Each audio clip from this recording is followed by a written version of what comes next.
Hello everyone, this is आशीष कर। Chemistry time channel में आपका स्वागत है। जैसा कि अपन जानते हैं, स्ट्रक्चरल आइसोमेरिज्म के बारे में अपन स्टडी कर रहे थे, जिसमें अपन ने पढ़ लिया था chain isomer, position isomer, metamer, functional isomer और रिंग चेन आइसोमर। टोटोमेरिज्म हमारा बाकी था, बट टोटोमेरिज्म पढ़ने से पहले सबसे पहले मैं आपको एक रूल पढ़ाना चाहूंगा, that is breadth rule.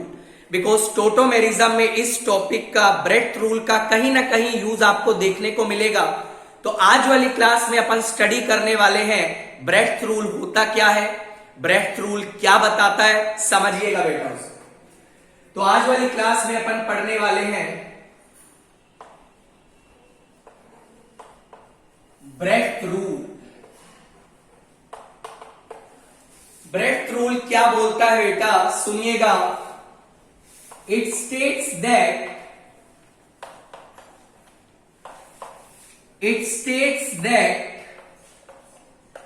planarity is not allowed on bridgehead carbon.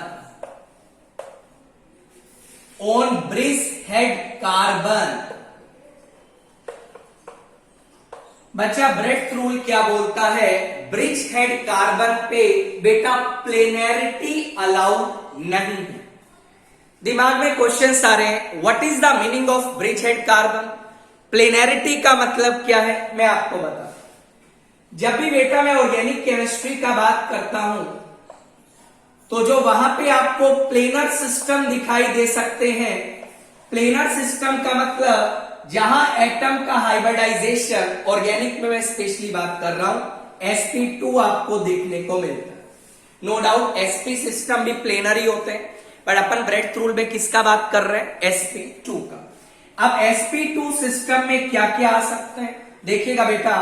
sp2 hybridisation किस किस में देखा जा सकता है, कार्बोकेटायन में देखा जा सकता है, या फिर एल्कीन में देखा जा सकता है, या फिर बेटा फ्री रेडिकल में भी देखा जा सकता है। तो ब्रेड्थ रूल क्या बोलता है, ब्रिज हेड कार्बन पे carbocation, alkene and free radical का स्टेबिलिटी क्या होता है, कम होता है। बिकॉज क्या बोला, ब्रिज हेड कार्बन पे प्लेनैरिटी अलाउड नहीं है, मतलब ब्रिज हेड कार्बन पे प्लेनर सिस्टम अलाउड नहीं है, मतलब ब्रिज हेड कार्बन पे carbocation, alkene and free radical allowed नहीं है। Sir what is the meaning of bridge head carbon, देखिएगा बच्चा। जब भी दो रिंग्स आपस में इस तरीका से ज्वाइन है, ऐसे कंपाउंड्स को अपन बाइसाइक्लो कंपाउंड बोलते हैं। बाइसाइक्लो कंपाउंड का नोमेनक्लेचर ऑलरेडी डिस्कस किया जा चुका है, डिस्क्रिप्शन में आपको लिंक मिल जाएगा। देखिएगा बच्चा, जब भी आपको दो रिंग्स के बीच में, मेरी बात ध्यान से सुनिएगा, जब भी आपको दो रिंग्स के बीच में दो या दो से ज्यादा कार्बन कॉमन मिले, जब भी आपको दो रिंग्स के बीच में दो या दो से ज्यादा कार्बन कॉमन मिले, ऐसे कंपाउंड्स को बाइसाइक्लो कंपाउंड बोला जाता है। Right sir, right sir. अब देखिएगा, what is bridge head carbon, ऐसा कॉमन कार्बन जो रिंग के 3 कार्बन से जुड़ा है। मेरी बात दोबारा सुनिएगा, ऐसा कॉमन कार्बन जो रिंग के 3 कार्बन से जुड़ा है, ऐसे कार्बन को आप लोग ब्रिज हेड कार्बन का नाम देते हैं। तो बच्चा इस कार्बन को आप लोग क्या नाम देंगे, it is nothing, it is bridge head carbon. और यदि मैं इस कार्बन का भी बात करूं, ऐसा कॉमन कार्बन बेटा जो रिंग के 3 कार्बन से जुड़ा है, उस कार्बन को आप लोग क्या बोलते हैं बच्चा, इसको भी आप लोग ब्रिज हेड कार्बन का नाम देते हैं। अब सर आपने बोला it states that planarity is not allowed on bridgehead carbon, इसका मतलब तो ये हुआ कि इस कार्बन पे प्लेनैरिटी अलाउड नहीं है। ध्यान से सुनिएगा, ब्रेड्थ रूल लगाने के लिए दोबारा सुन लीजिए, जब आप ब्रेड्थ रूल लगाएंगे तो इन दोनों कार्बन एटम्स के बीच में भी एटलीस्ट एक कार्बन होना जरूरी है जब भी ब्रेड्थ रूल का बात किया जाएगा। सुनिएगा, इन दोनों के बीच में एक कार्बन कॉमन बनाना है बेटा, मेरी बात ध्यान से सुनिएगा।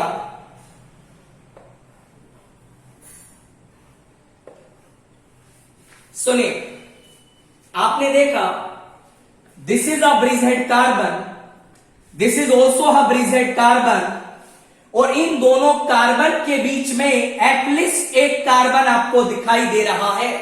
ध्यान रखना, ये कार्बन आपका ब्रिजहेड कार्बन नहीं है, बिकॉज ब्रिजहेड कार्बन किसे बोलते हैं? जो रिंग के ही 3 कार्बन एटम से कनेक्टेड होता है, ऐसे कॉमन कार्बन को आप लोग ब्रिजहेड कार्बन का नाम देते हैं। अब मान लो एग्जामिनर ने पूछा, यहां आपको बना दिया पॉजिटिव चार्ज, पूछा क्या ये पॉजिटिव चार्ज स्टेबल होगा?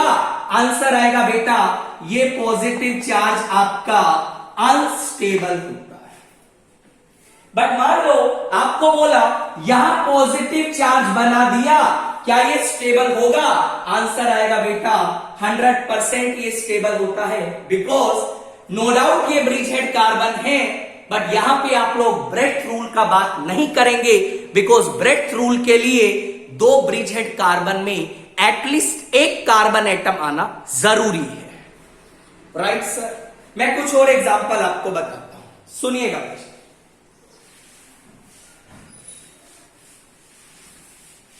ध्यान से सुनिएगा। मान लीजिए आपसे यह सवाल किया गया, एक ये क्वेश्चन दिया और एक आपको बच्चा ये सवाल दिया, पूछा गया आपसे विच कार्बोकेटायन इज मोर स्टेबल।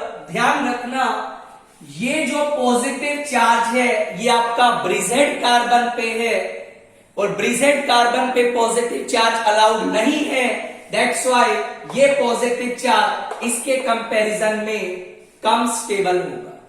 आप बोलेंगे सर पॉजिटिव चार्ज तो यहां भी ब्रिजहेड कार्बन पे है, नो डाउट ब्रिजहेड कार्बन पे है, बट ब्रेड्थ रूल जब आप लगाएंगे 2 ब्रिजहेड कार्बन के बीच में एटलीस्ट एक कार्बन आना जरूरी है।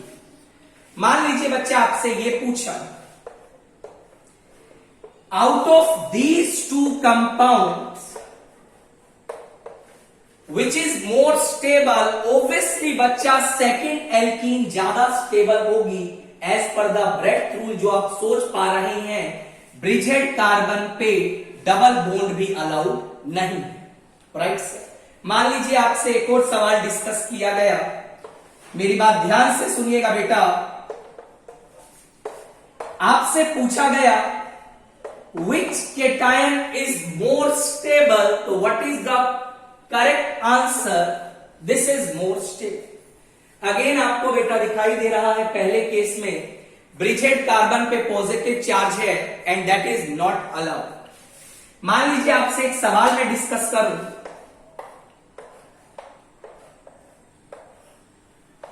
क्या ये पॉजिटिव चार्ज स्टेबल है?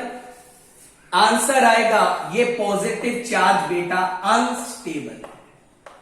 Why it is unstable? Because आपको दिखाई दे रहा है ब्रिजहेड कार्बन पे आपको कैसा चार्ज नजर आ रहा है?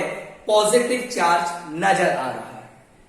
ये आपका 3D फिगर है, इसको आप 2D में भी बना सकते हैं। किस तरीका से?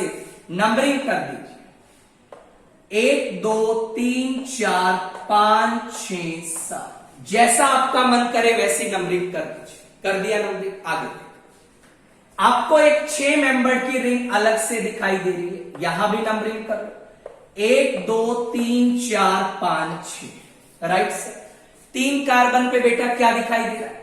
3 कार्बन पे आपको दिखाई दे रहा है पॉजिटिव चार्ज, ये बात तो क्लियर है। दूसरी चीज, 3 और 6 कार्बन के बीच में, 3 और 6 कार्बन के बीच में एक और कार्बन है जिसको आपने कार्बन नंबर 7 बोला है। ये आपने कार्बन 7 बना दिया। अभी आपको शायद थोड़ा थोड़ा फील आने लगा होगा कि ये जो पॉजिटिव चार्ज है ये आपका ब्रिजेड कार्बन पे है, एंड ब्रिजेड कार्बन पे पॉजिटिव चार्ज अलाउड नहीं होता। राइट सर, आगे देखिएगा बच्चा।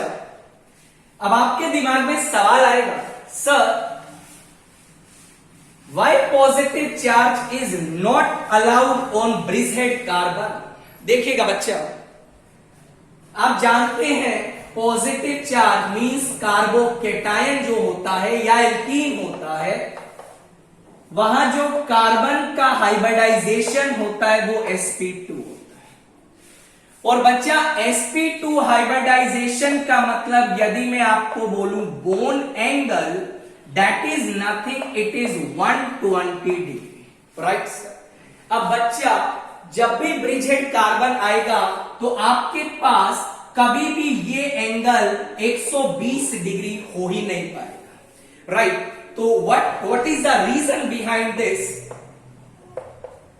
Due to angle strain, planarity is not allowed on bridgehead carbon। Angle strain का वजह से ब्रिजहेड कार्बन पे बेटा प्लेनैरिटी अलाउड नहीं। मान लीजिए मैं आपसे एक एग्जांपल पूछता हूं, let us suppose I have this particular case. मान लो बेटा आपसे पूछा गया is this positive charge is stable और not, what is the correct answer? This positive charge is stable. What's the reason? बच्चा ये जो पॉजिटिव चार्ज वाला नाइट्रोजन है इसका हाइब्रिडाइजेशन sp3 और मैंने बोला प्लेनैरिटी नहीं होना चाहिए, sp2 सिस्टम अलाउड नहीं है। तो ध्यान रखना, ब्रिजेड कार्बन पे पॉजिटिव चार्ज देख के अनस्टेबल मत टिक करके आइएगा, वहां पे आप लोग चेक कर लीजिएगा क्या उस पॉजिटिव चार्ज वाले एटम का हाइब्रिडाइजेशन sp2 है। राइट सर, आगे देखिएगा बच्चा, ध्यान से सुनिएगा। एक और स्टेटमेंट दिया जाता है, सुनिएगा ध्यान से। As the number of carbon atoms increases between two bridgehead carbon, as the number of carbon atom increases between two bridgehead carbon, then the system moves towards planarity and the stability of carbocation and alkene gets increases। बच्चा जैसे जैसे दो bridgehead carbon के बीच में number of carbon atom increase करता है तो system planarity की तरफ मूव करता है। सिस्टम प्लेनैरिटी की तरफ मूव कर रहा है, इसका मतलब बेटा कार्बोकेटायन का स्टेबिलिटी क्या करेगा? इंक्रीज करेगा। जैसे मान लीजिए आपसे ये सवाल पूछा गया, ध्यान से सुनिएगा थोड़ा, और एग्जामिनर ने पूछा which positive charge is more stable, तो आप क्या बोले? सर यहां भी ब्रिजहेड कार्बन पे पॉजिटिव है, यहां भी ब्रिजहेड कार्बन पे पॉजिटिव है, यहां भी, कौन सा पॉजिटिव ज्यादा स्टेबल होगा? मैंने बोला ब्रिजहेड कार्बन पे यदि तीनों पे पॉजिटिव है तो आपको क्या देखना है? दो ब्रिज कार्बन के बीच में कहां नंबर ऑफ कार्बन एटम ज्यादा है। जहां नंबर ऑफ कार्बन एटम ज्यादा होगा बेटा उसका स्टेबिलिटी भी क्या होगा? ज्यादा। यही क्वेश्चन आपका IIT जैम में पूछा जा चुका है। राइट सर, तो ये आपका ब्रेथ रूल है which states that planarity is not allowed on the bridgehead carbon। Right sir, मतलब sp2 system bridge head carbon पे अलाउड नहीं है। ब्रिज हेड कार्बन क्या होता है, ब्रेथ रूल कब लगाते हैं, आई थिंक आपको ये बातें समझ आ गई होगी। लास्ट एग्जांपल और डिस्कस कर लेते हैं, सुनिएगा बेटा। मान लीजिए आपसे बोला गया I have these two systems, मेरी बात ध्यान से सुनिएगा। आपको ये दो सिस्टम दिए गए हैं, which alkene is more stable? Obviously बेटा second alkene is more stable because जैसे जैसे कार्बन एटम इंक्रीज करेगा ब्रिज हेड कार्बन के बीच में, वैसे वैसे स्टेबिलिटी क्या करेगी बेटा, इंक्रीज करेगी। राइट सर, तो this is all about your Bredt rule. उम्मीद करता हूं आपको वीडियो पसंद आया होगा। वीडियो अच्छा लगा तो दोस्तों के बीच में शेयर करिए, चैनल को लाइक करिए, सब्सक्राइब करना मत भूलिएगा। आप लोग अपना ध्यान रखिए बच्चा, टेक केयर, बाय।